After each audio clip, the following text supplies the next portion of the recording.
Tim's situation given you any hope? Has it? Yes. How so? Well, he's got an opportunity, man. He's got people that are reaching out, trying to help him, and that's what we all need. Everybody, not a hand out, a hand up. Yep. And he seems to be getting a hand up. He's got a chance, man.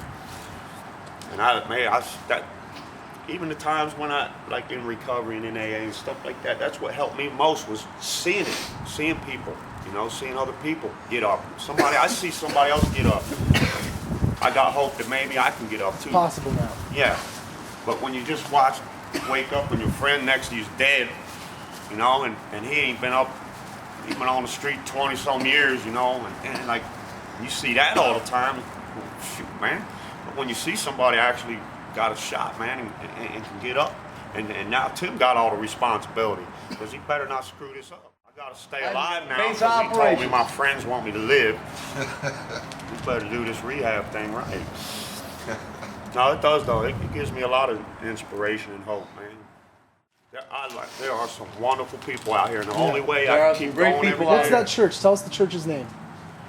What is the church's name? I'll edit it. Let's do it again. When we think of it, I'll ask the question. There's two of them. It's two of them. It's Tony and Suzanne. That's Bridgewater. Bridgewater. And the other one, I can't remember the name of it. Polly and Jeff and all them. You gotta go.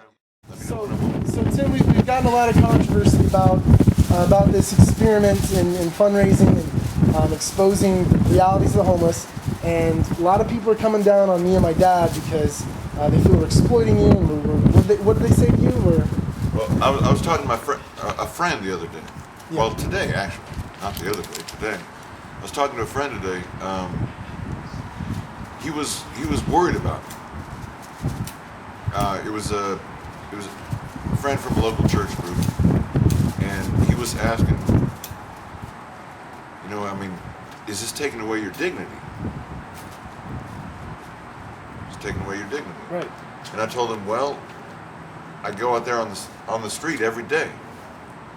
I mean, before I met you guys. Where's this? Before I met you guys, I find this. This is my old sign, by the way. Homeless, please help. What does that mean? I'm begging for help. I'm begging for help. I'm out there begging. Where's the dignity? How about this one? Dignity went out the window a long time ago. Yeah, that's another sign. I'm the only one that's different.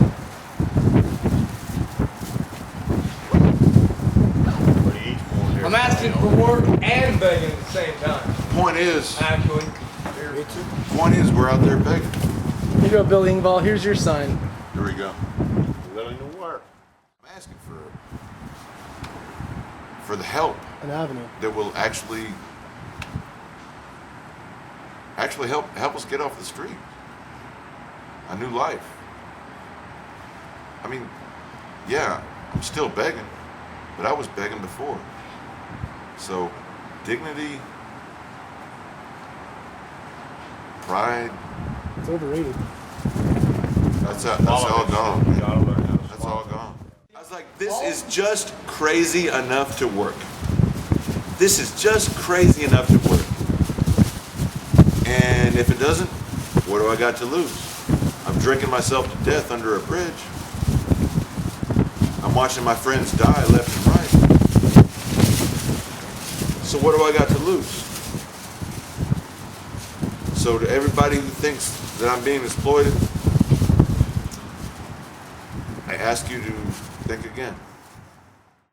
There's slightly different versions out there for this story, but all right. Flood's coming. Guy knows the flood's coming. He's afraid. He's terrified. He doesn't even know how to swim. Yeah. He's terrified. He doesn't even know how to swim. And here comes the flood. And he's like, he knows the flood's coming. So he prays to God. He's like, God, please help me, save me.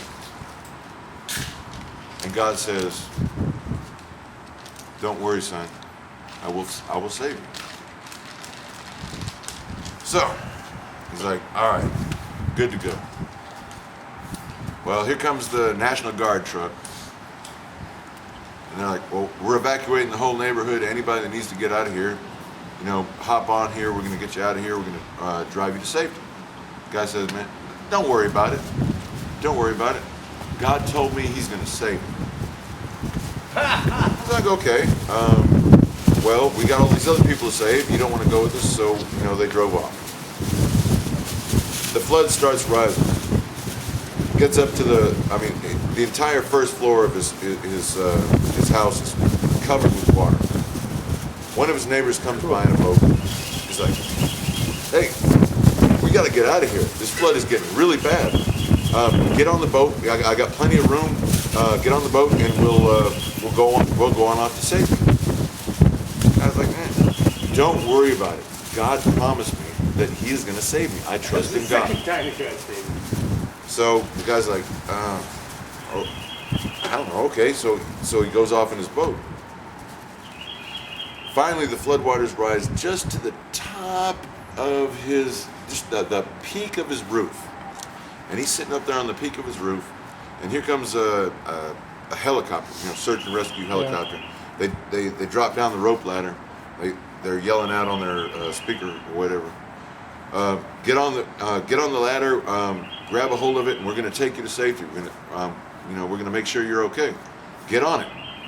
And the guy's like, don't worry about it. God said he is going to save me, and I trust in God. Yeah. And I believe in God. I believe in his word. And they're like, we don't have time to mess around with this. We got other people to save. If you don't want to get on the helicopter, fine, okay. So, floodwaters rise up. He drowns. He dies. Next thing he knows, he's up in heaven. He's talking to God. God says, hello, son. Welcome home. And the guy's he's like, God, what happened? You said you were going to save me. He said, son, I sent you a truck, I sent you a boat, and I sent you a helicopter.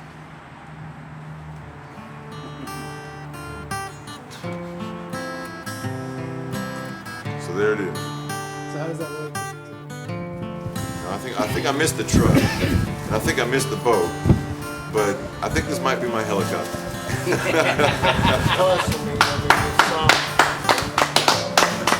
Well done.